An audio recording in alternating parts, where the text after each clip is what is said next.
How's it going, everybody? It is Sean, or the Armchair Coach, and welcome to episode 4 of trying to bring the Bulls a title here in the LeBron era. If we are fighting the chaos wheel, 3 seasons in, the roster, I think especially considering how the era's mode works here, is looking very competitive. The modern era works a lot differently, right? If we were talking about a roster with this kind of overalls in the modern era, we're talking about a team that's probably winning like 30 games at best. We've seen in the Pelicans chaos that despite having a pretty decent starting 5, that it really takes a team of 8 to 9 solid players to really be competitive. However, it's a lot different here in the LeBron era, but we have what I would call 2 mega rosters to compete against here in this era. The Thunder have this big 3, massive 3.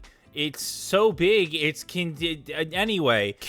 massive. It's absolutely massive. Bigger than Ninja's low taper fade, bigger than 6, just huge. These guys are insane. They're young. They're only continuing to get better. This is essentially hell if you are not controlling this team. However, if it wasn't bad enough that we have that team on the other side of the table, we still have this team on our own side of the table to compete against here, with LeBron, D-Wade, Chris Bosh still leading the way, and they also have Jeremy Lin, which I don't even want to consider how that happened. Yeah, it's going to be wild to see if we can compete against these 2 super teams as we continue to try to make our team pretty super, as Carmelo Anthony is leading the way. Kemba is at the shooting guard, which I understand he might be a little bit undersized to run, but I truly could not care. He is an electric scorer, and we are really going to embrace that here, because Kyle Lowry, I think, is a much better point guard for us, a much better table setter and distributor of the basketball. Carlos Boozer and Andre Drummond are absolutely rebounding menaces. As you can see, Andre Drummond averaged 13 rebounds as a rookie. Carlos Boozer still averaging 11 rebounds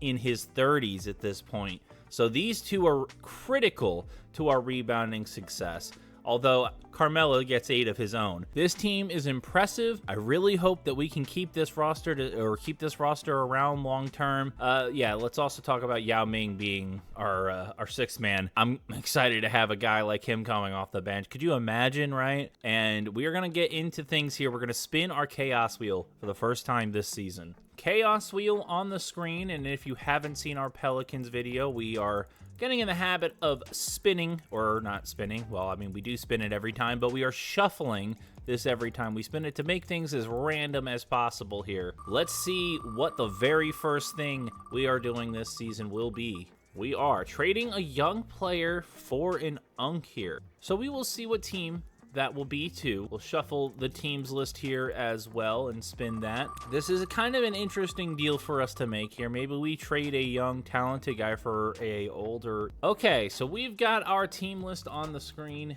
Let's see who we are making this deal to. I think there's a world where we can somehow improve our roster while doing this. However, usually it just ends up being a lot of nothing, as we're going to make a deal with the Lakers here. That should be interesting. Holy cow, the Lakers are pretty old overall as a roster. You've got Unk and Unkler here, with Toby and Powell leading the way. And then all the way down here is Steve Blake. Steve Blake. The most generic white person name possible. And he is going to be the old head joining the squad here. I think we are going to be giving up. There's only a few options for us. We could give up Landry Fields. Guess I'm fine doing that if I have to. I mean, I don't really want to. We'll also take a first in order to make the deal, and then we'll add the exception, and they want Quentin Richardson as well, and they'll give us Rudy Hammonds. I mean, is Quentin Richardson really getting any time for us at this point? I mean, he was playing backup shooting guard for us, but why not just let CJ McCollum get those minutes instead? I think that's what we're going to end up doing here. We'll make that deal. We'll get another pick in this draft. We'll go ahead and spin the games wheel here. I don't know. If you ask me how I feel about that one, I don't really know. I kind of didn't want to have to give up someone like young and someone who's probably playing a good bit of minutes for us, as we will sim 19 games. I got to set the minutes up for this season first, but I will see you once we have sim. Take a look at how things are going here to start. I told you guys that it is a lot easier to win here in these eras, as we are 17-2 to start things here. Carmelo Anthony leading the way in scoring right now, 26 a game to start the season. Kemba putting up 23. Kyle Lowry only 14, but he's also giving us 10 assists. And then, of course, our 2 rebounding menaces doing exactly what we need there is Yao putting up 9 boards off the bench as well. Really seeing the best of this team to start the season. I mean, holy cow, Melo 31, 13, and 6. 22, 3, and 12, really putting up the numbers to start the season. Okay, well, let's spin the chaos wheel again and see what's going to happen. I think we know pretty well by now how crazy things can get in a matter of moments with this wheel, as we are going to give this another spin, and we're going to see what it's going to be. As are we swapping center and point guard for some time? Okay. We've really had a long branch of time, I think, in these videos where we have not really been affecting the roster with the wheel as far as like changing minutes, swapping positions or such, as we will only do it for, oh, is it going to be 15? It sure is going to be 15 games. So I'm going to swap things over here and then I'll be right back. So I can only imagine, right, what this would look like if you actually watch this play out on an NBA court. But Andre Drummond will be handling point guard duties for us for the next 15 games, and I will see you then. I guess it was a little bit too much for Andre Drummond's body to run point guard, as like literally every 3 seconds I was simming, he was just getting hurt. It was the most insane thing I've ever seen here. So I don't think we back out of this, and it's actually gonna end up being that Yao Ming is playing point guard. This is insane. It is truly wild. However, this is what's going to happen here, as we still have a few games left in this sim period. Okay, so I would say that putting Andre Drummond, or Yao Ming, as it was for a few games, is not a conducive formula to winning here. We kept ourselves in games. I think we felt the strain, as Drummond only put up 10 and 7, no assists. I mean, what are you doing if you're playing point guard and putting up no assists? As we also ended up losing to the Heat. Drummond put up 11 and 18. Like I said, I really wonder if they end up gravitating to their normal positions anyway when we're simming. That's just something I would not really be able to do any sort of meaningful experimentation to figure out here. We'll swap them back to their actual positions here, and we're going to spin the wheel again. Shuffle, shuffle, shuffle, shuffle, shuffle, shuffle, shuffle, shuffle, spin. Oh, I missed. Spin. What does that say about my aim? I am dog water at shooters. I am probably the worst when it comes to shooting games, as we are not going to be able to extend our players this season. Let's take a look here in the contracts and see if that's actually going to hurt us or not. So it does sting a little bit when you look at Kyle Lowry here. We'll have to maybe end up making an offer for him in free agency. And then Chuck Hayes here, I think we're fine with not being able to re-sign him. Same with these two old heads here, Udonis Haslem and Steve Blake. I think we're fine with letting them walk. Hurts a little bit, but it could be a lot worse, as we'll spin the games wheel. I mean, between Pelicans chaos and now the start of this video, we haven't seen too many short periods in the last couple episodes, as we will land on, it's going to be 10 games this time, so the long streaks continue. Team is still kind of running slow here. Problem is we are also missing a key piece, as Kyle Lowry has been banged up. Looks like he's healthy enough to get back into the starting lineup here, so we'll go ahead and make that adjustment. I can't complain too hard, right? We're 31 and 13 here, as we are nearing the All-Star break. Second in conference to who can only imagine, right? But we are going to spin the chaos wheel again to see if we can maybe help our roster a little bit. I mean, believe it or not, there are indeed effects on this wheel that we can make positive moves for our team with. Believe it or not, there are plenty of effects on this wheel that if we landed on, we could really make something of. The wheel just chooses to land on the worst possible options just about all the time, as it's... Okay, so we are going to be forced into accepting the next CPU trade offer, and we can negotiate. So we will have a better idea of what that means here in just a bit here when we get our next CPU trade offer. However, let's see how many games we are going to be simming here, as we'll shuffle up the games wheel and we'll give it a spin. It's a good thing that we are able to negotiate it, as it's going to be 10 games, because negotiating allows us to make the most out of what is usually a pretty dog shit trade, if we're being honest with how CPU teams offer trades in this game. So we will see if we get a sim here or a trade here before 10 games are up. Okay, so we are being offered Ramon Sessions and Jeff Green. Is that Jeff Green that we're being offered? So we're being offered Ramon Sessions, who's like a decent off-the-bench point guard. And they also want to give us Jeff Green here, who's not any sort of rebounder. I mean, what is he really? He's not a rebounder. He's not a distributor of the basketball, and he can't really score, it would seem, at this point in his career. And they want us to give up Carlos Boozer, which I'm fine with. But if you're going to come to me and ask for Carlos Boozer, we're getting something, and a first-round pick, by the way. They want a first-round pick for the shit that they're giving us. So no, you can go to hell on that part of it. Tell you what, I will go for a Carlos Boozer for Serge Ibaka trade, and you can give me... They need to move off a little bit more money here, so maybe you can give me Mo Morris. Wow, okay, so that's just not quite enough. They need to give up a little bit more. Okay, so give up Ed Davis, and then at this point, maybe I would give you a 2015 pick. Okay, well, I can tell you for a fact, I am not giving you a first round pick for this trade. It is not a worthwhile trade. And yeah, no, they won't even consider it without the pick here.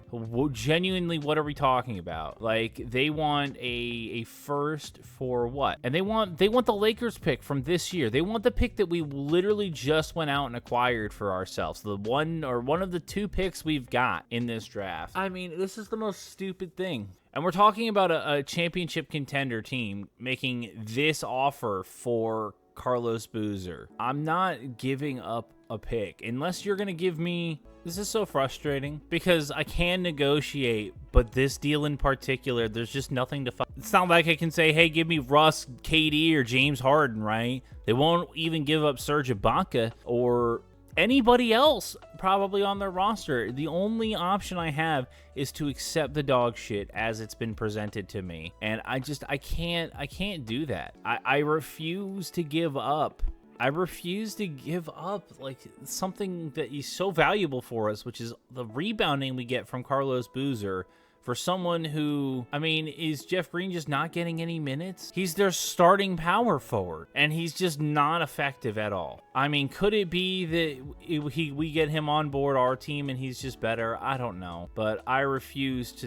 I'm not giving you the Lakers pick, dude. And I guarantee, yeah. It's so funny because unless I take this trade exactly as it's offered to me, they won't accept anything else. So it may as well have been I can't negotiate, because that's what it's going to end up being here. I hate this deal. I really do. We end up with a point guard we don't need. I mean, whatever. Just whatever. Oh my God. It's just the most dumb trade. It just gets us a bunch of nothing, and it helps us in no way. It makes our rebounding a ton worse, as we're going to have Jeff Green as our starting power forward, someone who's, I mean, he averaged at his peak 6 rebounds a game. So the rebounding is going to have to just all be Andre Drummond and Yao Ming here, because we're not going to get it from Jeff Green. Okay, minutes set up here for the new team with Ramon Sessions being our new 6-man. Tell me why I should be excited about that at all. I mean, Ramon Sessions is a fine depth player, but compared to what Carlos Boozer was doing for us and his role in the long term of this video, just stinks to have to do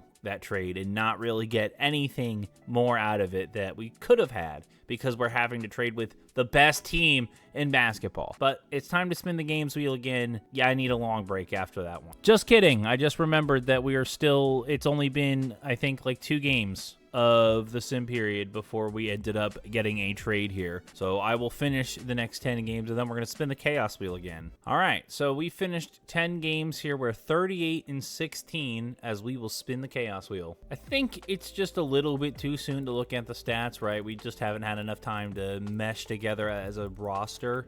So we'll shuffle things up, spin, do another chaos effect before we take a look at how the stats are looking, as we're going to have to acquire a draft pick, it looks like. And who are we going to have to take a pick from? I mean, this is a draft pick from any year, so we don't necessarily have to go after a pick in this draft, as we are going to have to try to get one from the Spurs. So I will be right back with hopefully a offer on the screen. Despite my best efforts, trades continue to just be, I can't make anything more than what the original offer is happen. San Antonio's insistent on acquiring this 2015 Houston pick. No matter what I offer them here, they're refusing to give up anything else. So unfortunately, that's going to have to be the offer we make. I hate it because, once again, it just objectively makes our team worse as far as draft capital. But now that that is complete, we can go ahead and spin the games wheel. Give this a nice shuffle, and we will see how long until the next time we meet again, as it looks like we will finally have a shorter period of 5 games. Okay, quick one there, 5 games as we are 41-18. Let's spin the chaos wheel and see what we're getting up to. We'll give it another shuffle, and spin. Haven't seen too many devastating effects, as we are going to be benching Carmelo Anthony. Oh boy, how many games is Melo going to be riding the bench for? Really can't afford to probably have our leading scorer on the bench for too long, as it is going to be 10 games. Could be worse, could be better, as I will see you then.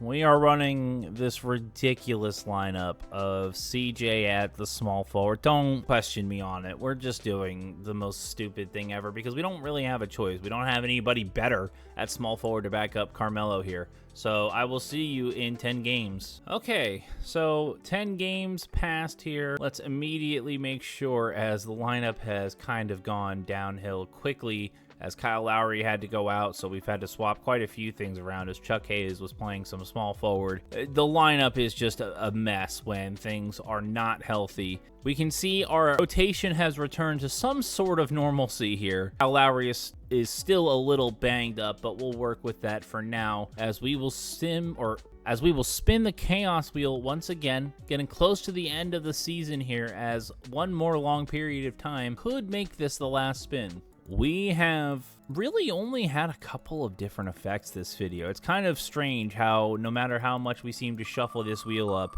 it likes to land on like the same 4 effects. As I swear, we always end up trading for something, as we're trading for a team's best player here. Oh man, this could get really bad really fast, as we are going to make a deal with who's it gonna be? Give the wheel a spin and let us see. It's going to be the Wizards. Are we bringing Derrick Rose home? Oh my god, could you imagine? I'm gonna be right back. So Derrick Rose is 100% the best player on the Wizards roster. And I think the only way this deal gets close, unfortunately, is if we throw Melo in, as well as essentially we can't use really any of our picks, unfortunately. We've got these 2 picks. This is essentially, okay, so the Wizards would have to give up $2 million more.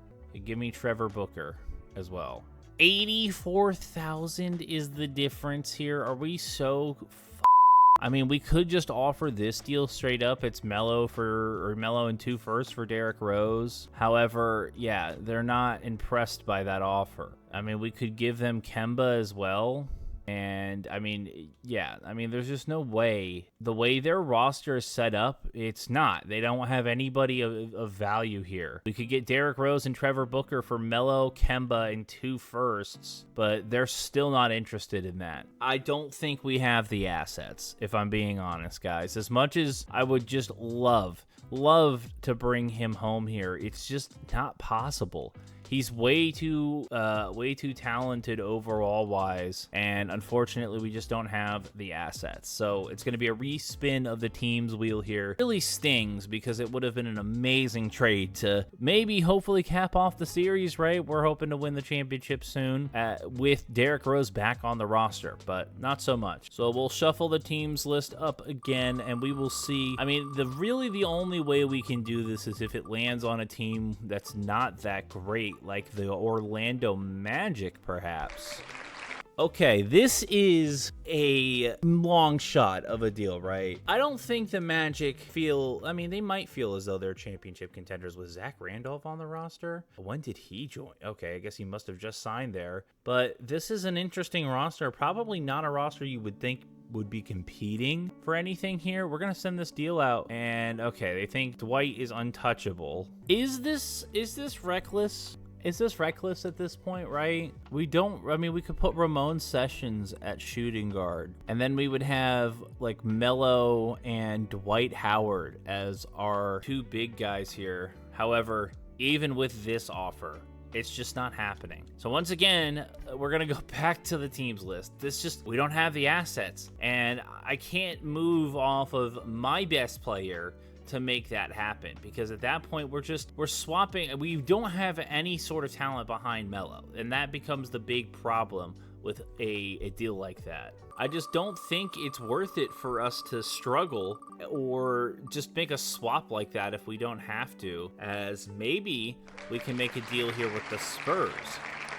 Okay, so we've got a deal here. We're going to offer the Spurs Andre Drummond and Jeff Green and Chuck Hayes, because we don't care, for Tim Duncan. I know Tim Duncan's 37, but he's still got it, right? We can still get some value out of him here in his age 37 season. So we will offer them this deal with their pick being returned to them. I will throw in another first even, and they're still not interested. Oh my God. Does a second change your mind? Does that take it over the top for you? Oh my goodness. I mean, come on. How does this not help your team in the long run, San Antonio?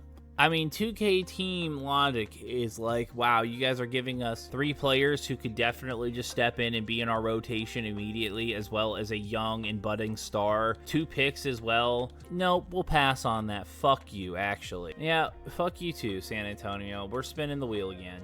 I mean, this effect in particular, it just sucks. I feel like for about 70% of the teams in the league, maybe except for the Pacers here, maybe we'll have more luck, but for 70% of the rosters here, their best player is going to be someone they consider untouchable. And so unless I send them, like a small mansion, a yacht, and my pussy, they're not going to be interested. Yeah, and our luck's not going to get any better here, as Paul George is the centerpiece of this one. However, we could put ourselves in the position to maybe make an offer here if we do this deal here, and then I could also give up these 2 picks. I mean, Paul George they think is untouchable with, Melo is 29 at this point. Paul George is 23. They're definitely not like dying to move off of him. And like I said, we can't offer much more than this. We could theoretically throw Kemba into the conversation here. So the Pacers would then need to give up a little bit more money. Oh my goodness. And then here we go with the cascade of, oh, we need more money on this side. Oh, we can't do this on our side. So I'm at my wit's end with this effect. Probably going to end up getting removed from the wheel, unfortunately. It's too impossible for us to pull off a lot of the time. And I think the blockbuster effect ends up making a better effect overall than trying to acquire the best player off of a team. Maybe I'll end up reworking it into something else, as we'll try to finally maybe do something with the Pistons. So Jimmy Butler is the best player on the Pistons right now. I would be more than fine trading Carmelo for Jimmy Butler along with these couple of firsts, and we get back Jason Richardson just to make the money work. They like what they have as far as that trade is concerned. Don't make things difficult, guys. Come on. Are you more interested in Rudy Hammonds, perhaps, than Steve Blake? Okay. Okay. So I turned off the Stepien rule because why did I even have it on in the first place? If I'm being honest with you, I don't know how that happened. We'll have 3 picks in this deal now, and they're still not interested. I mean, if we're putting this pick in there, I don't want to put in any more of our picks in case we actually have to make another deal. This Knicks pick is looking to be pretty valuable. So, you know what? Maybe I just leave that Knicks pick as the only other piece right now, and the Pistons are going to accept that offer. Really didn't want to have to give up our pick this year, as if you look at things here, the Knicks are in very rough shape. However, we acquire a young and still budding superstar in Jimmy Butler, play alongside Kemba, Kyle Lowry, Andre Drummond, and Ramon Sessions, I guess, as we will see what this new roster can do over how many games? We finally did it. It took so much mental energy. Tank's running on empty as we spin the games wheel here, and it's going to be 9 games, which will definitely still be before the end of the season, so I will see you then. All right, so we are 9 games deeper into the season. We are only 4 games away from the end of it, but we still have one more Chaos spin at least here to adhere to before we look at the awards. Chaos wheel back on the screen for what could very well be the last time this season. Can we make it out of this season without anything tragic happening, as we are going to start a player out of position for how long? Is it just going to be the end of the season here? 4 games out of position is just fine if you ask me, as it is going to be, yes, I will see you at end of season awards. Actually, you will see me when we put a player out of position, and then I'll see you at end of season awards. Okay, so as you can see, Kyle Lowry is going to play some power forward. Bring Ramon Sessions off the bench to play some point guard for us, and then Jeff Green will play some bench minutes for us for the rest of the season here. And in fact, we'll just watch this go by manually, as we are going to... Oh, we lost in the last game. Oh my God, no. Wow. 36, 4, and 8 for Derrick Rose. Yeah, if I was the Wizards, I wouldn't want to trade Derrick Rose either, as Jesus Christ. Giannis wins Rookie of the Year, averaging 12, 5, and 4. He'll definitely get a lot better than that, hopefully. As Teddy Armstrong here, 15, 3, and 5, wins 6th Man of the Year. Ant wins DPOY, averaging 3 blocks and a steal a game. And then Alan Bolden, yeah, whatever. Scott Brooks, Coach of the Year, and the source, Danny 2K's favorite person on the earth here, wins Executive of the Year. Russ averaging 24, 6, and 8 on that Thunder super team, as Blake is also averaging 28, 15. Jesus. LeBron still doing his thing here, 28, 7, and 6. And then Timmy here in year number 17, still being able to put up 19, 12, and 4. You do it, old timer. John Wall on the all-second with 28, 6, and 8. Isaiah Thomas, we know all about him. Unfortunately, had to trade him away, as yes, there it is, 33 points a game from him. Really would have loved to have that kind of production for us. Unfortunately, not so much. K-Love still being a rebounding and scoring menace in Minnesota. Why is he wearing 35? That doesn't seem right. Boogie, Mr. Booger Cousins here, 23, 12, and 3. I wonder what Boogie Cousins' career would have been like if he could have stayed healthy and been on a team. Him and Anthony Davis on that Pelicans squad was disgusting. I really wish we could have seen that team stay healthy, as Kawhi also makes All-NBA third here. KD ends up on All-NBA third. It's just crazy, right? You're talking about one of the best players in basketball only making the All-NBA third team because his team is a super team. And Dwight, someone we also almost acquired here, only averaging 15, 13. Really probably would have loved to have him join the squad. Rondo making all defensive first, as well as D-Wade. Tyrus Thomas, okay. Some interesting names here. Mr. Amish Man, Mike Bridges. MCW makes all rookie first. Giannis, Dennis Schroeder, New Orleans Noel, Rudy. Yeah, okay. Yeah, Cody Zeller, all rookie first team. Interesting. Don't really know what to make of some of these teams sometimes. It's very interesting how a player ending up in a certain situation can really change things. But we are in the playoffs, 2nd seed or 2 seed here. As you can see, the Wizards are actually the 1 seed this season. That's concerning, as we are going to drop game 1 here against Cleveland. Oh, you know what we do need to do here, and I'm going to do this before it's too late. We're going to make sure that we get the players back in their correct positions and adjust our rotation. That was a little bit of an oopsie. Whenever we have to do something like that at the end of the season, I always end up kind of forgetting. Sometimes is better. Sometimes I'm better than others. Not so much this time, but we do fix it up here before game 3, and we are going to drop game 3 against Cleveland. Really struggling to put a team here away, as Cleveland's going to take game 5. Don't tell me we are going to lose in the first round. That would be, I think, a travesty, considering the squad we've got out there. It is a 1-point game with a minute and a half to go here. We're going to have to hop in and see if we can somehow force a game 7 here in round 1. It is indeed a 1-point game, as we will hop in and watch and see what our Bulls can do. Butler's going to hand off to Kemba immediately at the top of the key, kind of setting up the play here, as we are going to get called for an illegal screen. Wow. Just unbelievable, as Klay Thompson's a Cavalier. How about that? As we will see what we can do here out of the timeout. Klay is going to get the inbound. He's going to take it across half court, met by Kemba, and he's just going to immediately lose him here. He's going to shuffle it out to Mo Williams, who's just going to give it back to Klay at the top of the key. Still working on Kemba. Can't put it through, though. Jeff Green gets the rebound. Kemba is going to take it up the court. He's moving around and shifting, and he's going to drop it off to Kyle Lowry. He's going to give us the lead with the layup. Mo Williams gets the ball, takes it across half court now for the Cavs. They're going to have Verjao send the screen. We are able to play the pick and roll. They're going to drop it down to Klay. We're going to send the double. I don't know why we're doing that, as Klay could drop it off at any point to an open man, and he's just going to drop it out to J.J. Hickson on the wing, who gives it into Smith, who's going to put it up. It's no good. Drummond with the rebound. Kemba taking it across half court now, trying to put the moves on Klay Thompson. Verjao is going to pick him up here. Probably best to pass that out. Lowry's going to put the 3 up. No good. Drummond going to get the rebound and the foul. Of all of the players on our roster, Drummond is the best one you could possibly foul here, as we will watch him struggle to make the first. He does indeed make the first. Can he put 2 through here? That would be huge. Not so much. Verjao with the rebound, and Cleveland's going to call a timeout here. I mean, we're talking about a game 6, and it feels like game 7. Backs against the wall here as we come out of the timeout. Can we hold on defensively and force a game 7? Smith's going to inbound to Klay Thompson.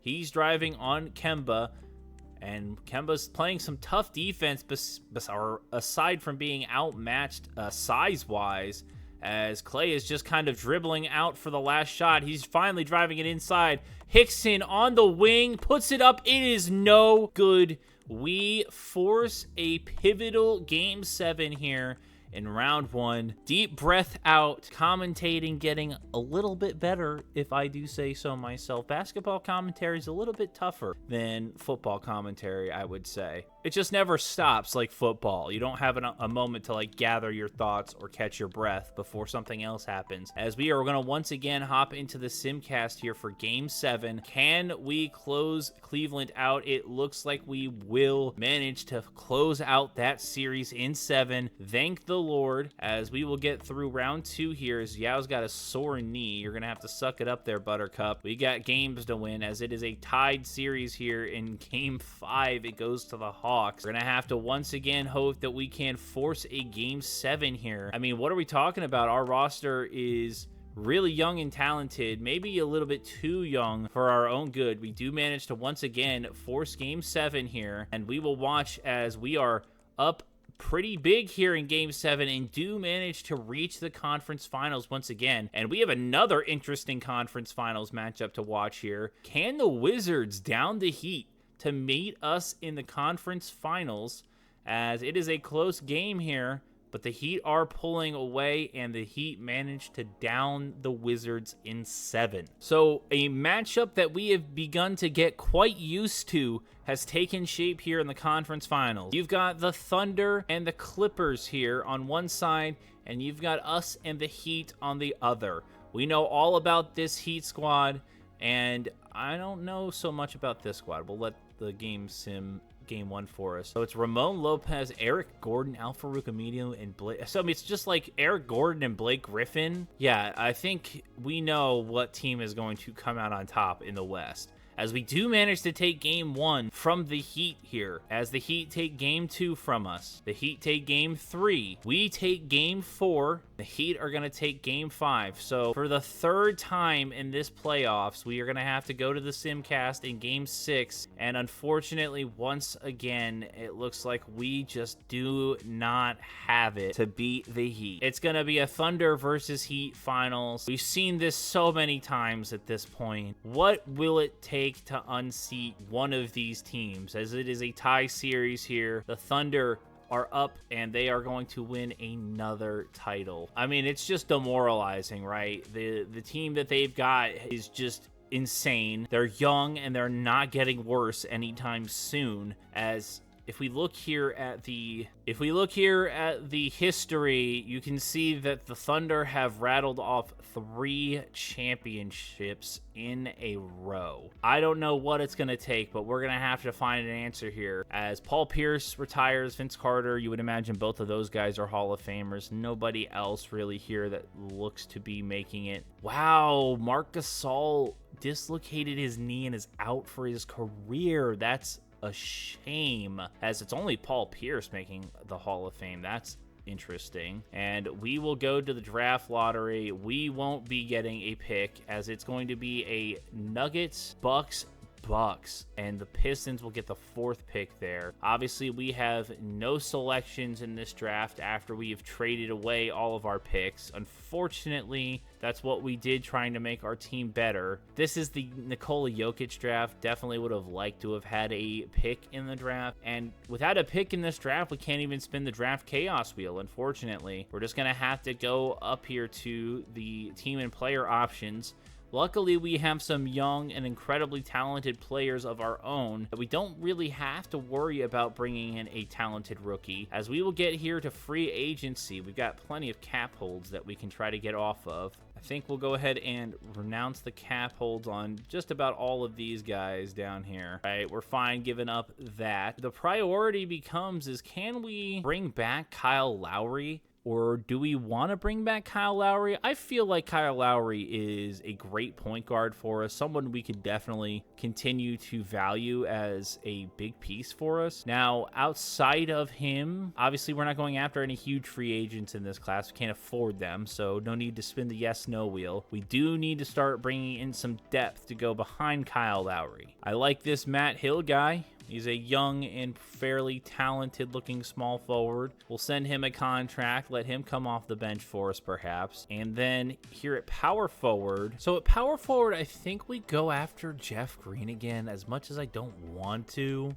I think he's fine enough for the short term, and that's all the offers we can make for today, as, Kyle Lowry doesn't want to re-sign. Oh no. That wasn't a situation I had anticipating us incurring here. CJ McCollum is bound to develop on our bench.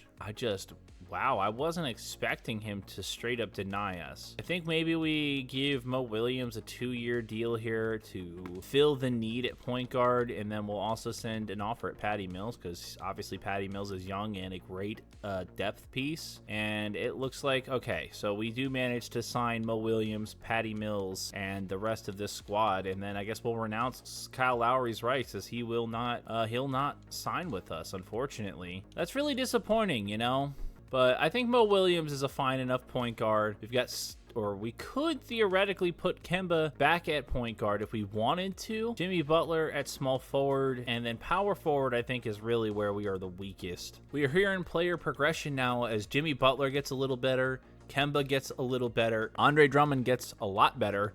And as you can see, CJ McCollum shoots up here to a 77 overall. Our older guys on the roster, we know that they were going to get worse. Yao is still serviceable, though, here at 33, I think. And overall, this roster, once again, as a chance to make some noise. Power forward is going to be a point for us to improve in next episode, but next episode, I really think we are talking about a team that should be championship bound. We'll upload our draft class here for 2015 and end today's episode. And if you did enjoy today's episode, please leave a like. Comment down below some effect ideas that you think we should be adding to the wheel or you think would be funny if they ruined our team with, and hit the subscribe button as well so our videos continue to reach more people. And I will hope to see you in next episode where we finally win the championship, right? Take care.